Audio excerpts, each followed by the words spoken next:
Okay, hello everyone. My name is Nellie. I'm the Director of Admissions here at Berkeley Journalism. Next slide. But welcome to our joining our panel, which will be covering the different specializations, areas of study that we offer. And here today we have our faculty joining us to speak more on those areas.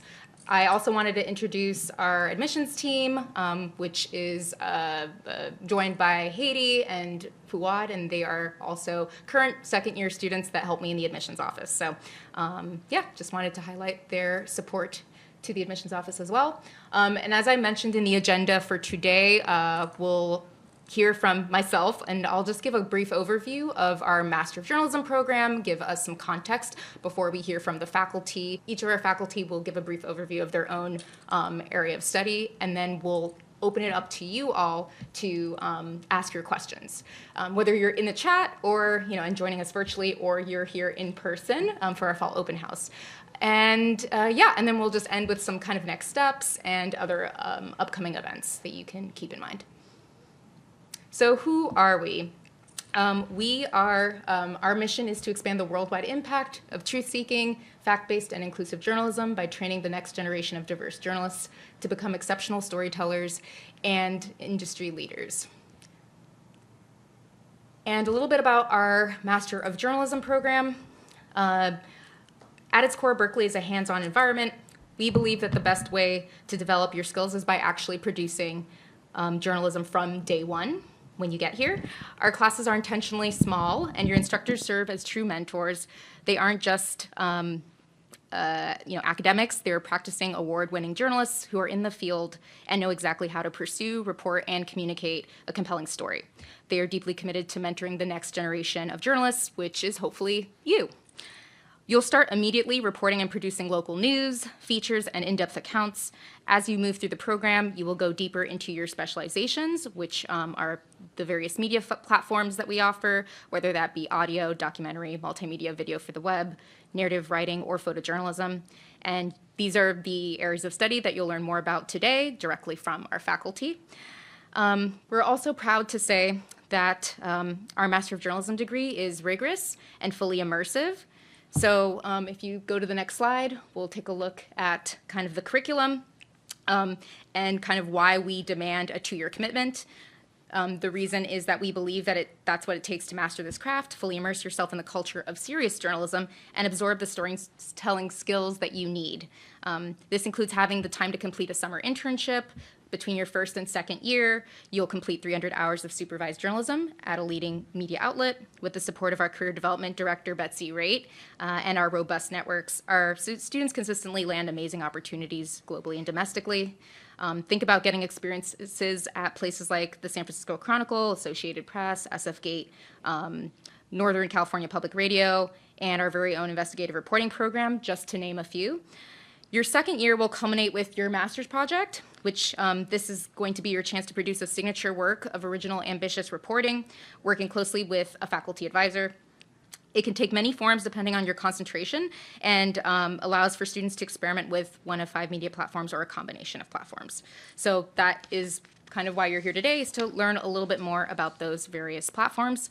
But just to end, before we move on, the beauty of our program is that it is a MJ professional degree. So by the time you graduate, you won't just have a degree, you'll have built an incredible portfolio of high quality work, much of it already published. And most valuable of all, you'll have joined a tight-knit community of accomplished alums and an extensive professional network. These are the people who will truly appreciate the rigor of your training and understand the value of the skills you've earned, and they are your professional family ready to connect and support you. So now I want to hand it off to our amazing faculty to speak more on their areas of study. So we'll get started with the audio journalism program. Sure. Hello, everyone. I like that voice. Thank you. Thank you very much. Putting on my radio voice for you all. My name is Shireen Marisol Meraji. I am the head of the audio program here at UC Berkeley's Graduate School of Journalism. Before running the program, I co-hosted a podcast and I was also a senior producer of Time's 100 Best Podcasts in the World, I think, something like that. It's called Code Switch. The universe, exactly. It's called Code Switch. But anyway, I have been doing this for a very long time, 25 years, and I am bringing my expertise to the students, and we learn all about audio reporting and audio journalism and podcasting. And then I just piloted a video podcasting series last semester. So we're also getting into video podcasting, and we've been doing some live storytelling with our students. So we've been doing a pop-up, if you know anything about Pop-Up Magazine, so a live storytelling event where we have a band score the stories, and we do a live storytelling event once a year. So we're multi-platform, and it's a small and very collaborative group of students. And I would love to take questions. I don't want to take too much time, but we have 3 main classes and 1 capstone class. So you'll be taking 4 classes, which is awesome because it leaves you open to take classes from Ken, to take classes in narrative, and also to take classes in multimedia. So it's a small but mighty program that leaves you lots of time to explore everything that the journalism school has to offer while getting a wonderful foundation in audio journalism that will get you hired. And I'll just leave it there. Hi, I'm Ken Light. I oversee the photo program. And it's interesting. I think I'm going to start with a little story, which was yesterday I was up in Stockton photographing protests around the arrest of 25 people who were detained at the Stockton Immigration Center. And I met a young journalist who was just starting out, who was talking to me about the journalism school. And like, why should I go to journalism school? It's a really good question. I think maybe some of you are asking that question right now. Beyond this faculty, I think one of the great things is the student body and the connection that they all have. And also the network that comes out of your participation here. And it's not only the network in the year you're here, but it's a network that is many generations of people who have graduated, who are connected, who have become top leaders, editors, and so forth. So it's really a community. And I mean, that's what I pitched to her, because she was very concerned about the debt and, 2 years of commitment. But I think it's really worth it. So with photography, basically, like Shireen, it's a small program. Very often we have a few very dedicated photo students, and then a lot of other folks who are in radio or narrative writing or multimedia who want to learn more skills. And I think one of the great things about the program is the fact that everything is kind of integrated. So we have, we do a book, so we have a blurred book class where it's a collaborative project that all the students work together and we actually publish a book. There's an intro class that runs every other semester, and then we do a magazine called Realize Magazine, which is a printed magazine that I think this is going to be our 23rd year of printing the magazine that we do in the spring semester. It's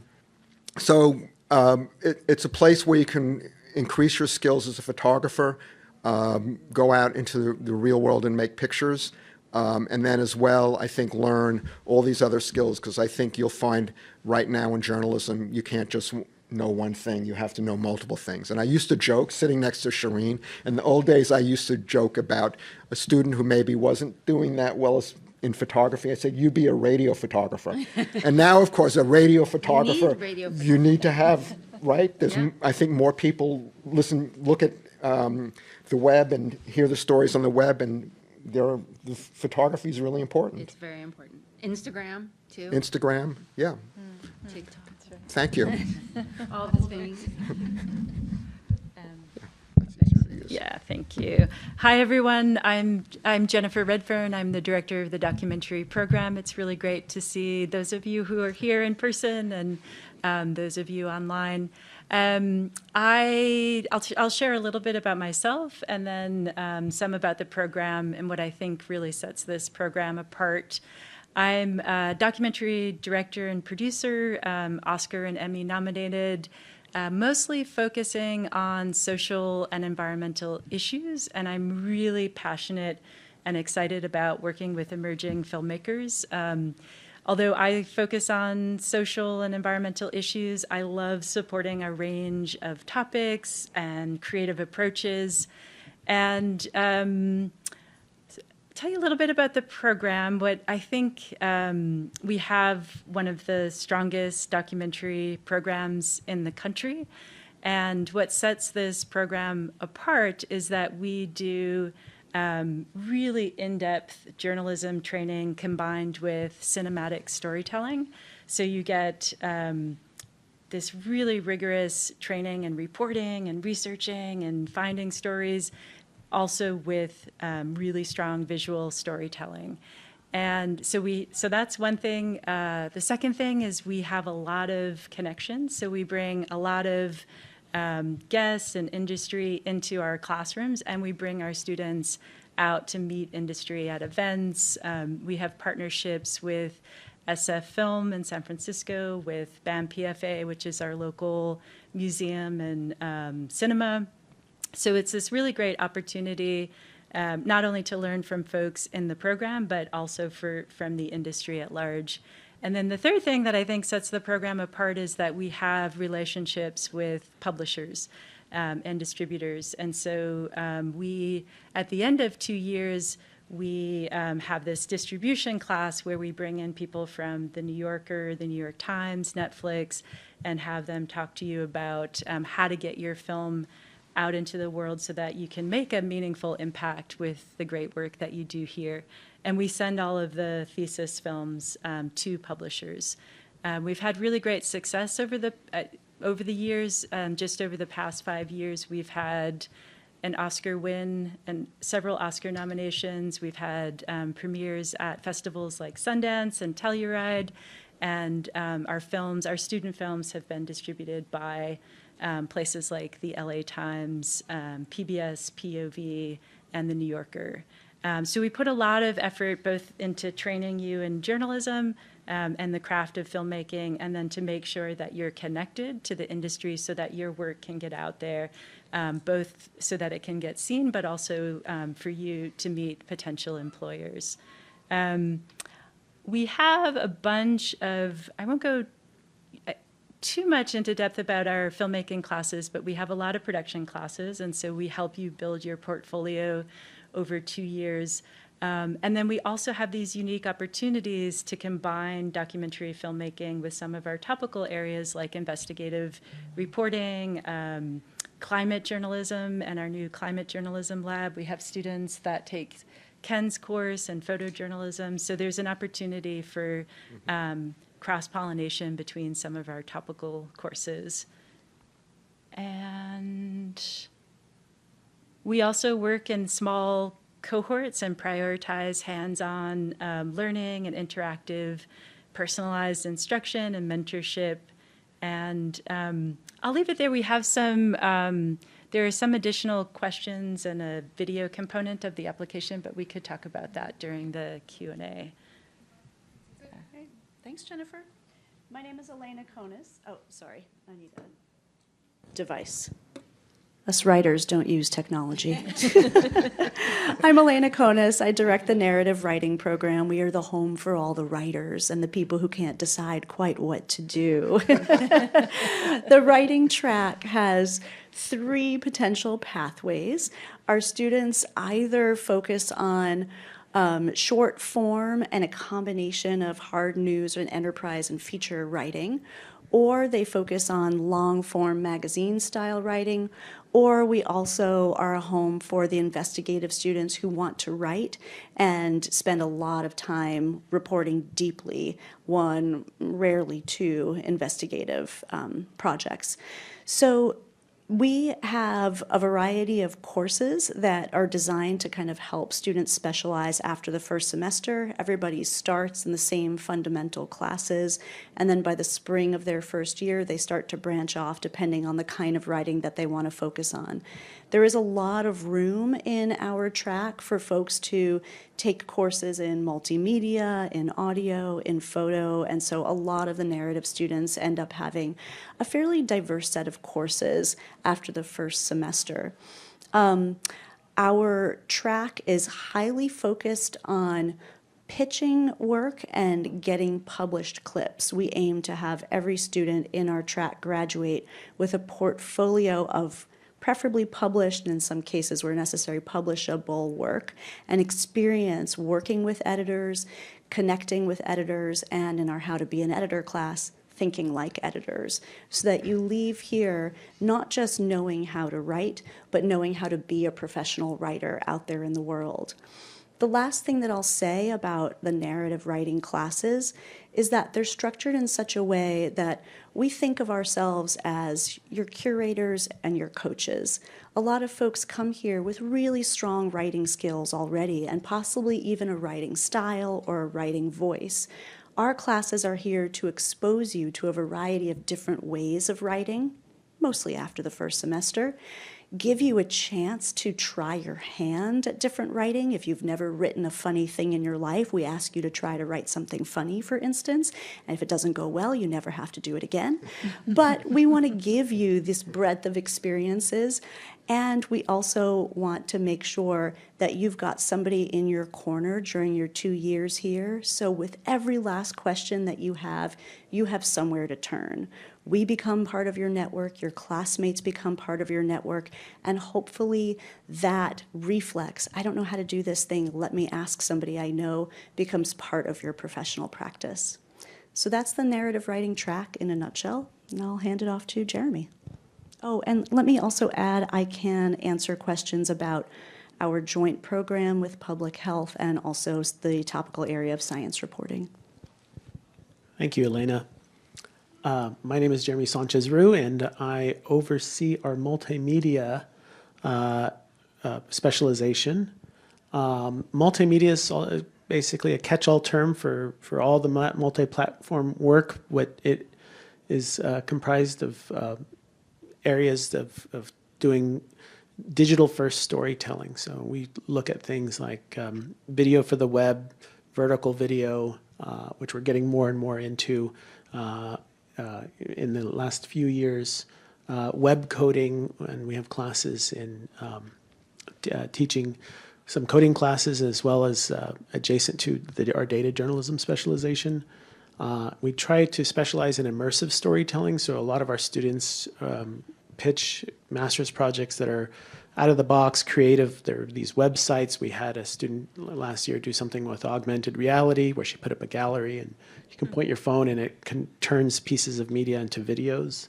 And you can take a look at a lot of our student work. We have a companion website, multimedia.report, which hosts some work by all of our multimedia students and little profiles, and you can kind of see some of the work that they've published and some of the places that they ended up. We have, I oversee the program. I do teach a couple of the classes in it, but it's a lot of our program is we bring in industry leaders. Currently teaching our capstone class is John Harden, who is a data editor for the Washington Post. And then last year we had Ashwin Sheshaguri, who is a graphics multimedia editor for the New York Times, teaching our master's program. And Ashwin is actually an alum of the multimedia program from a few years ago, so he was now one of the editors at the New York Times. We're also having another New York Times editor who's going to be a part of the track a little bit later in next semester. We also have Michelle Parra-McGee, who is a editor at The Pudding, which is a really dynamic publication that does a lot of interactive and very innovative types of journalism. And she taught our interactive narratives class last year. And we also had Julian Glover, who is a race and journalism reporter for ABC News, and he taught our intro multimedia class last year. with an emphasis on shooting vertical video and social video. So we have a panoply of different classes, and we bring in all these industry leaders to really connect students with folks who can help guide them and mentor them into a lot of jobs in the industry related to multimedia and digital journalism. And we do have different folks that rotate through. And so multimedia, and when we say video for the web, we're trying to be very deliberate in making a distinction between sort of video that's mainly like web first video than say like high production broadcast style video. I just want to make sure that that's clear to folks, and so that when we talk about web video, very intentionally looking at different ways that video is distributed on the internet these days, and social platforms and on apps. So happy to answer any questions as well. And again, look at some of the work at multimedia.report.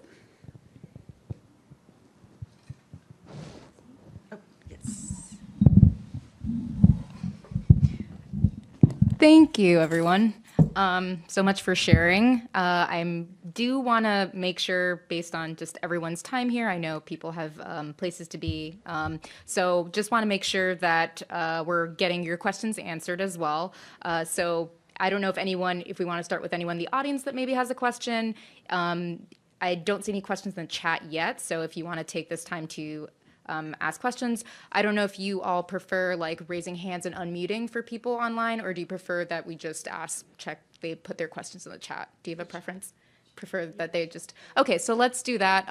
Anyone that's joining us virtually, can you just put your question in the chat and we'll get to it. Okay, perfect. So we'll start with the audience that is here today. So that the people online can hear you. Hello, my name is Alice. I want to ask about the documentary.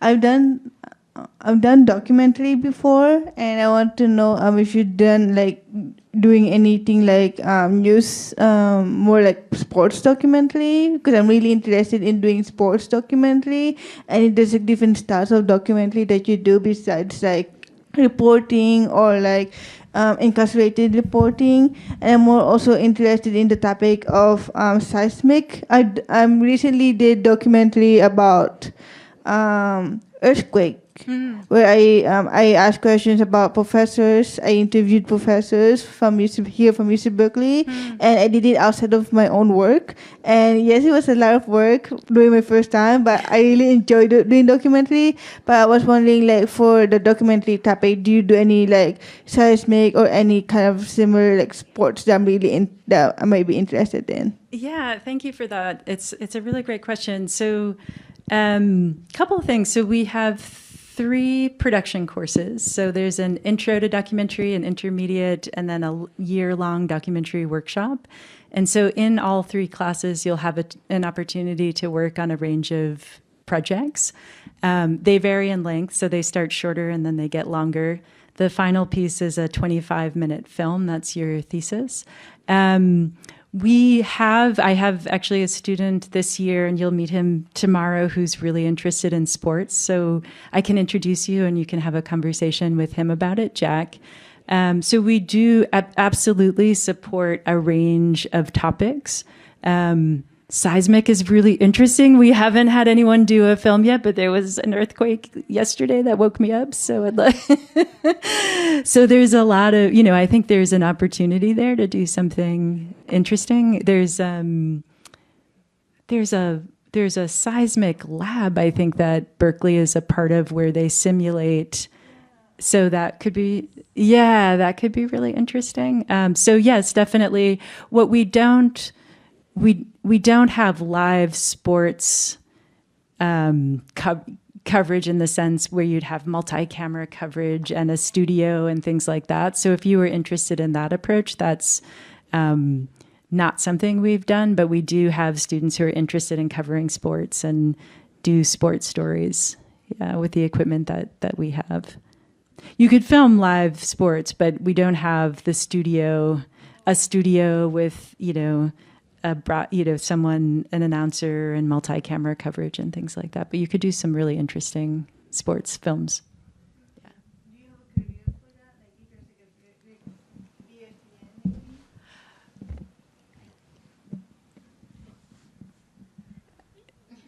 I'm sorry, could you repeat the question?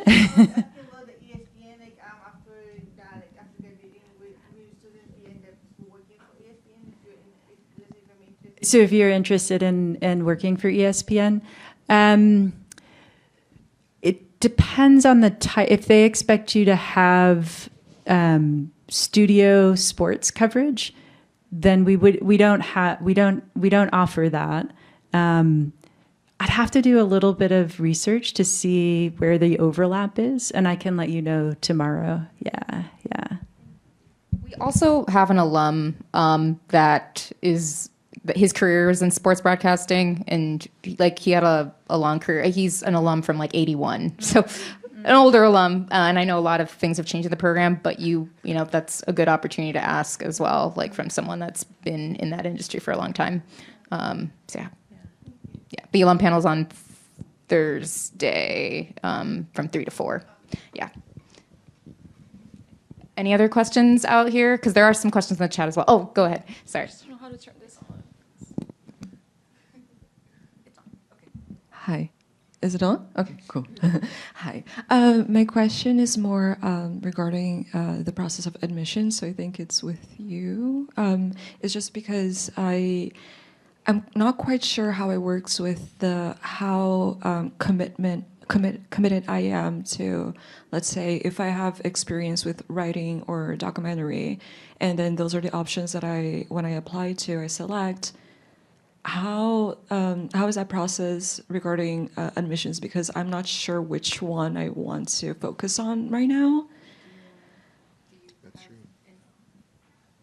Yeah, I think definitely speak.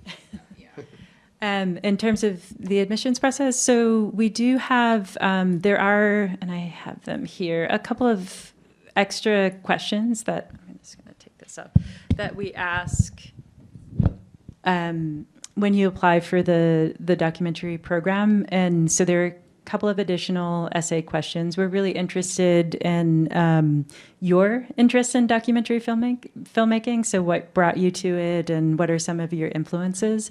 And then why you've chosen to pursue, if you have, why you've chosen to pursue documentary filmmaking in a journalism school, say, rather than a film school. And then we ask for a video sample as part of the admissions process, so we can evaluate where you are with your visual storytelling skills. Yeah, but then let's say I do choose that. If I'm accepted into the program, am I then not allowed to change focuses? Because that's my it's just because I don't know what I want. No, it's a great question. So we're not going to force you to, but we are a small program. So if you're not sure, we do have a limited number of spaces. So there's always, if you decided to leave, of course, and you wanted to focus on something else, of course, that would be an option. But we do have a limited number of spots. So knowing exactly how you're thinking about it, I think, would be really helpful. And I'll just add, switching specializations is possible in the program, but a lot of them are built around a sequence of courses, an intro, an intermediate, and an advanced course. And so they're really designed, that's why we want to know, okay, I plan to pursue this, and so that when you get up to proficiency, you've been through the intro class, you've been through the intermediate class. And so if you change your mind last second, it's hard to bring somebody into another track or specialization, without that. I misunderstood, because then it makes more sense. I was thinking that since maybe the second semester, it would be already limited. So I wasn't aware of the whole intro part. So that changes everything. So, thank you. I will say one thing to add is that if you're interested in documentary at all, my recommendation, because that is one of the areas of study you cannot switch into, as it's a lot stricter in terms of the course sequence that Jeremy is referring to for each of the different areas of study. So my recommendation is to put that as your first choice, and then you could put as your in the application backup option as like narrative. And that would just give you the chance to be considered for doc even, because you can't put that as a second option. So just something to keep in mind, that if you want to be considered for doc, then put that as your first, and then you'll be considered, for doc, and then you could move forward with whatever that decision is for the program. And then there's a question in the application that says, would you still like to be considered for like general admission or for that? So regardless of whether or not you are admitted or on the wait list or something like that for the documentary program. And if you're interested in different types of video storytelling, and taking a lot of classes in a lot of different tracks, it might be a better fit to not do doc, because then you could take video podcasting or video for the web that Jeremy offers along with narrative. In our capstone, all of our students make an audio documentary. So they make a 25-minute documentary that is audio. So it's no visuals, but they are still making a documentary. Yeah. But then they can take photos. Yeah. Thank you. So there are lots of options. Yeah. There are lots of options, but yes, if you do really want to be considered for documentary, please do put that as your. Although I will say we do also, want applicants ideally with some technical experience in documentary. So if you have zero experience in documentary, I would say that it would be probably a harder selection process than for some of the other topical areas where there's an understanding that you'd be kind of trained from the ground up. So just a note, again, when you're thinking about that. But yeah, we can also follow up and have a conversation about it. There are quite a few questions in the chat that I want to get to. So the first question is, can you share some examples of how emerging media such as augmented reality have been implemented in the course?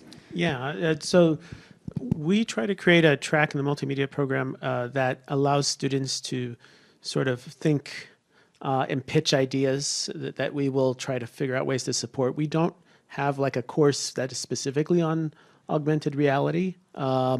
But, we had a situation where students pitched it. We do a coding course. And so we talked about, all right, how could we make this a reality?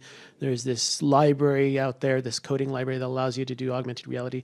So what she did is she put up a physical gallery in our student lounge of all of these different photos. And then you would scan a QR code with your phone, and then it would take you to an app or a website that activates your camera, and then you move your camera over the different pieces of media, and it tells a story, and you go from, it was like an art installation, and so you go from piece to piece to kind of unravel this narrative, and so it's just sort of an out-of-the-box, innovative way of thinking about it. Not a lot of people, in professional journalism are doing augmented reality, in a very concerted way, but having that under her belt, having been through the J School experience, saying, hey, I was experimental, I tried this innovative idea, that's very attractive to a lot of employers, just to know that you have that spirit of just, experimentation and trying new things and sort of like forge, because a lot of the media ecosystem is shifting all the time very rapidly. And so just having that spirit of trying new things could be useful. I can answer maybe the next one. There's another question for you as well. Yeah, I'll try to be real quick because I know we have a lot. Yeah. Yes, that's what I was going to say. Do we need to have prior coding knowledge? No, we start from a baseline of 0. But the coding class specifically, it's option. It's not a required part sequence in the multimedia sequence. It's an optional one, and we always start with base 0 knowledge, but we do teach a lot of technical skills, and so sometimes students take it and they feel a little overwhelmed. So it's just, if you have a predilection of just being, setting up your computer with something called a development environment and learning all these different coding ideas, it's very simple. We go through it very slowly. There's a self-pace option with the coding class, so you're not having to. So you can kind of go back and rewind some of the video tutorials, and you can set it up. And I try to make it as accessible as possible, but it is kind of it's a pathway that it runs adjacent to the multimedia program, so that it's not, because it's not for everybody. So a lot of people have taken the coding class and said, yeah, it's not my thing. I'm not a coder. I'm really more on the video side, or I'm more on doing some of the other elements within the multimedia program. Thank you. So I have a question for Jennifer and a question for Elena. So this is for Jennifer. For the documentary courses, are students making one film per course?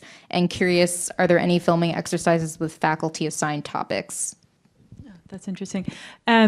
So in the first documentary course, Introduction to Documentary, well, let me back up. Throughout all the courses, you're producing 5 pieces. So part of the concept is we're helping you build your portfolio for publication and for employers. And then in the Intro to Documentary course, we do have some assigned exercises, shooting exercises to help you get really comfortable with different ways of approaching your filming.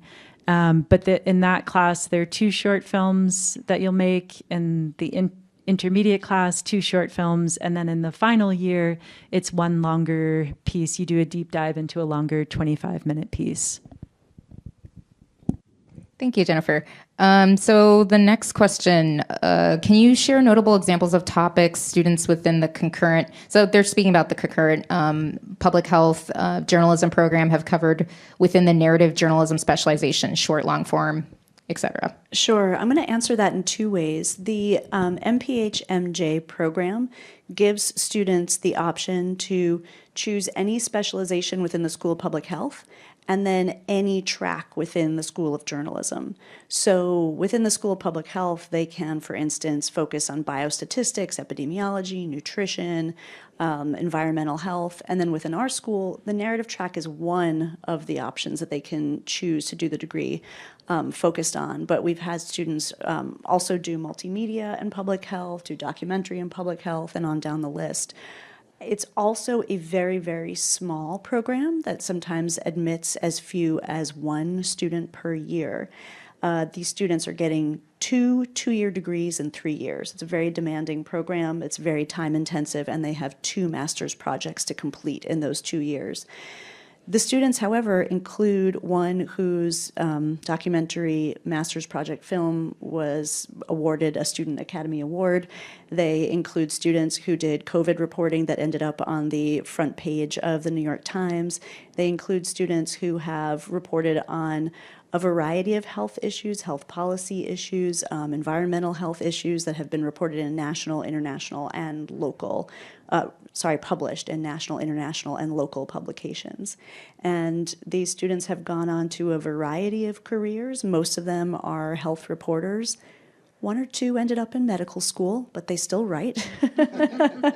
And yeah, a handful of them are actually still here in California and very happy to talk to potential students, or potential applicants. Thanks. Yeah, thank you for sharing. We actually just had if you are interested in the public health concurrent degree, we had an info session last week about, with 2 alums, Nima Jordan and Alexa Hornbeck. So they joined that, and then Emily Benilla, who's a current student, first year. So I'll be sharing that recording. So hopefully, if you are interested to learn more, you can hear directly from students and alums. Oh, we have one more question here in the chat, and I do want to I'm also trying to keep time here. The student asks, I've been working as a freelance photojournalist for the past couple years, but feel I should gain writing and multimedia skills to become a more well-rounded journalist. Would you recommend I pursue a non-photo specialization to strengthen the areas I am weaker in, or continue with photojournalism and pick up those skills along the way while still being grounded in photo? For example, is it still possible to become a strong writer and videographer if pursuing the photojournalism specialization? Are there alums who made successful careers in areas they did not necessarily specialize in? Yeah, definitely. The idea for people who come in with photography, very often they come in and I hardly ever see them because they're taking multimedia or they're taking narrative writing or they're doing video. So the whole idea of the program is you can take multiple classes, even radio, sound, audio, podcasting, sound. So the answer is yes, you could take all those other classes and continue doing photography. You'd be in the more advanced classes like the Realize magazine, the Blurb class. And if you have a lot of experience, you probably wouldn't even have to take the intro class, and you'd have a lot of wonderful opportunities. So yeah, most definitely. Thank you. So again, I know we have still a couple minutes. I don't think there are any more questions in the chat. Are there any more audience questions? Okay, if there are any other questions in the chat, I was going to also maybe ask one last question for prospective students that are working on their application or considering working on an application. I think Ken kind of mentioned the why do a master's degree. Maybe we can kind of highlight, why a master's program, why now, obviously that's a personal kind of question. And then maybe like any application tips. I know that you spoke about the documentary program, but any kind of things that they can highlight or think about when they're working on their application. I just want to say one thing. It's not quite answering your question, which I'll get back to. These specializations, you're having a separate session on topics, right? Yeah. So that these specializations are just sequences of classes to get you to a certain level of proficiency and competency, within a specific media form of journalism.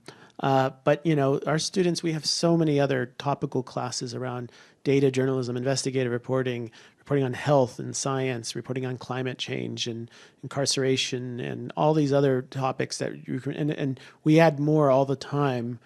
Sometimes we get funding to offer a international travel class, or to do something really interesting around a very discrete topic, which is like we have business journalism, and we have some funding to do some classes around entrepreneurism and the future of journalism. And so it's the course is so much larger than just these media specializations. I just want to make sure that that's apparent. And then for tips, one thing I just would say on tips for application is, really let us know why you want to be a journalist, right? Why do you want to pursue this field?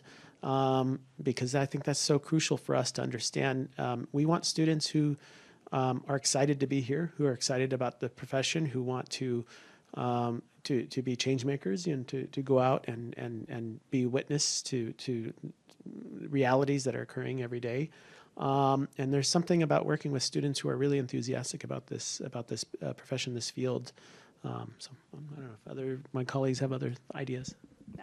I'll throw in another tip that's specific to the narrative track, and that is to put a lot of thought into your writing samples. They make a big difference.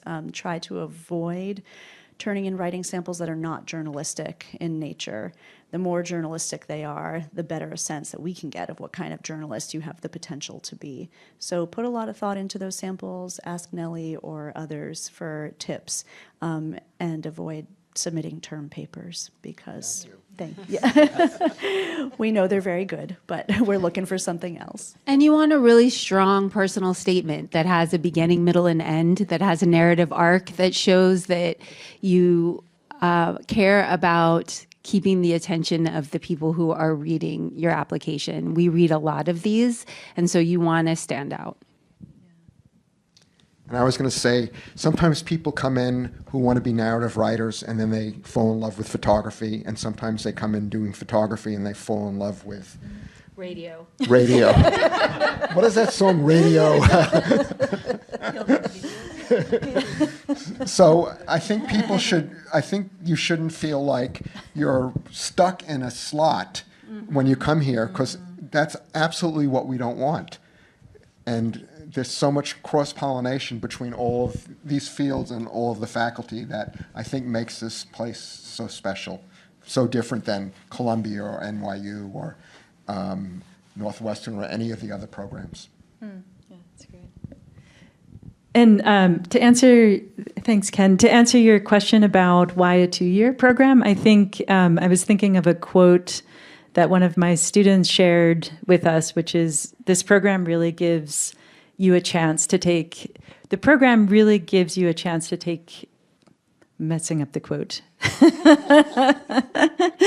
This program really gives you an opportunity to take a chance on yourself as a journalist. And so for 2 years, you can explore, you can experiment, you can try, you can produce all these stories in a collaboration and with the support of the community. And so it really does give you an opportunity to build out your portfolio and your confidence. So when you go out into the world, you'll have all of that knowledge and all of those stories to share with potential employers. An alum actually said in the, it might have been Naima, sorry, but she said it also gives you a chance to fail, because in the industry, that's really hard to come back from. And I thought that was such an interesting point. Like, this is your time to really, yeah, it's okay to like make mistakes. You're a student. And I thought that was really cool, like of her to, yeah, just bring that back to like, this is, yeah. Yeah, no worries. Yeah, I know that the faculty have to leave, so yeah. Thank you so much for joining. Yeah, just keep in mind that our priority deadline is December 1st, and that we have upcoming events. You can just go to our admissions events page, and we have fall open house faculty panel. So today is the faculty panel covering the specializations. Tomorrow we'll have the student panel and another faculty panel, some of the same, but mostly different faculty speaking about our topical areas that kind of were mentioned today: the investigative reporting, health and science, business, data. So yeah, stay tuned for those events. And thank you for joining.